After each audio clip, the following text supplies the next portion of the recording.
আসসালামু আলাইকুম বন্ধুরা, অনেক সময় অনেকের আইডি শেয়ার করতে দেখি যে সাম ইস্যু। এই সাম ইস্যুটা আসে কিভাবে? আপনি যদি এই বিষয়টা একটু যাচাই করেন তাহলে পেয়ে যাবেন। এখন অনেক সময় আপনার প্রোফাইল ওই যে রিকমেন্ডেশন অপশনে সাম ইস্যু আসে।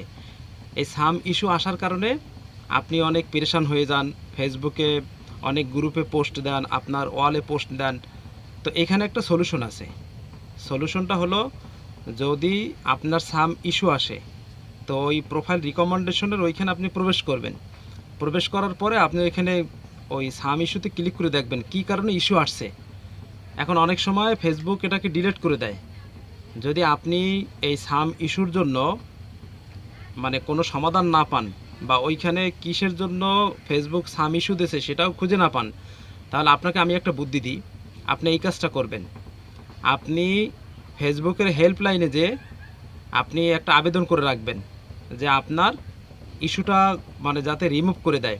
এখন আপনি অরিজিনাল কন্টেন্ট ক্রিয়েটার, আপনি রেগুলার ভিডিও আপলোড করেন, আপনার নিজের ভিডিও আপনি আপলোড করেন, আপনি অন্য মানুষের বা অন্য কারো ভিডিও কপি করেন না, আপনার ভিডিওগুলো আপনার নিজের, এই সব কিছু লেখা আপনি একটা আবেদন করে রাখবেন।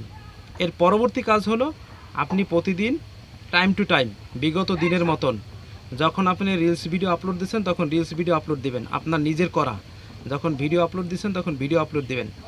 যখন আপনি পোস্ট করছেন লেখা পোস্ট টেক্সটগুলো, ওই সময় টেক্সট দিবেন। যখন আপনি ইমেজ আপনার আপলোড দিচ্ছেন তখন ইমেজ দিবেন। এটা আপনি কন্টিনিউ 7 দিন, 14 দিন, 21 দিন করেন, অথবা 28 দিন করেন।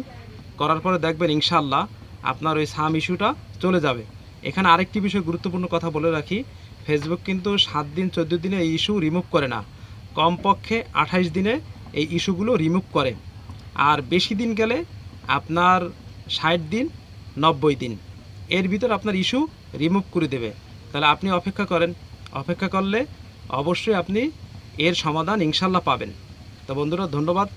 আজকের ভিডিও এ পর্যন্ত। ভিডিওটি ভালো লাগলে আপনার একটা লাইক, একটা গঠনমূলক কমেন্ট, একটা ফলো এবং একটা শেয়ার দিয়ে যাবেন। আসসালামু আলাইকুম রহমতুল্লাহ।